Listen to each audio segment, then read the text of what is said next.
What's going on, guys? Welcome back to the channel. Today we've got the brand new Smith & Wesson M&P Shield X, and there's a couple things that I don't think anybody's telling you.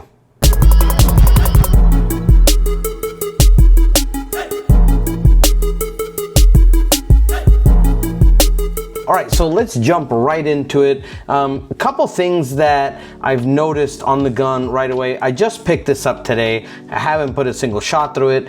I don't want to judge it too much, but I definitely want to give you some first impressions right off the bat. Now, number one, okay, and I'm going to dive right into this right away. As soon as I pulled it out the box at the store, this thing does not look, feel, anything like the Bodyguard. Maybe on camera it looks like it. Yes, it does give that similar profile, but this area here is thick, so it is nothing close to comparing it to a Bodyguard. As much as you think it's gonna feel like the Bodyguard, because when you grab that pistol, man, it feels great in the hands. As you grip onto it, you know, it kind of sinks into the palm of your hand. You know, you get your supporter hand on there. I think the Bodyguard feels great. This doesn't feel like that. The grip here, it's a lot thinner than the original Shield, okay? But it's not a dramatic feel. Again, this is my own opinion. You guys can think whatever you want. Get one in your hands and you'll know what I'm talking about. But I was pretty disappointed by getting my hand wrapped around this and assuming, because that's what some of these bigger channels start to tell you, you know, the gun feels tiny, you know, they're promoting it, they're pushing it. I paid for this with my own money. I really wanted it because of the hype, what everybody else was talking about. Plus, I wanted to have a carry gun that was completely stock, maybe do a couple little upgrades, but I didn't want to mess with the trigger. I don't want to do nothing crazy. And I wanted something that'll, you know, replace that Glock 43X that I have that I completely went crazy on. And I only wanted to add the ramjet, and I ended up doing a lot more than expected to. But the pistol itself, this is pretty thick right here. It is substantially heavier than a 43X.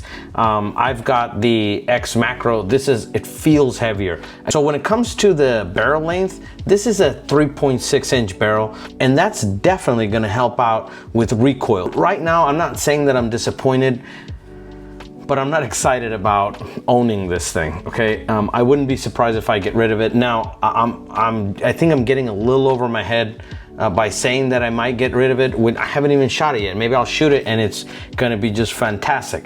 And that's where I'm hoping that this shines, and you know, we've got a good gun here. But for right now, my first impressions, let me tell you, I'm not really impressed with the grip. I'm not impressed how thick this thing is. And also, holster compatibility is gonna be pretty tough in the beginning because I need to find something that is gonna match up perfectly. One thing that I was not crazy about is the safety, okay? So looks like Smith & Wesson is limiting the amount of non-safety versions, and there's tons of these that are becoming available from what I'm hearing from my FFL.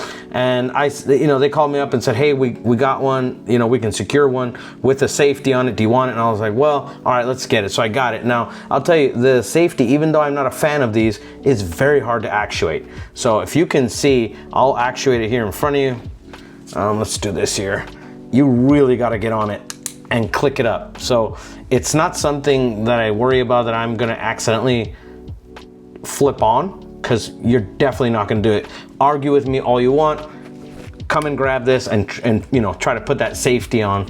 It's not gonna go in by accident. You really have to get on there and, you know, purposely get that up there. Now, as far as the magazine goes, I like that it's got 13 round capacity. It's more than the 43X with that 13 round magazine. Now they also included this 15 round magazine. It doesn't make the gun that much longer.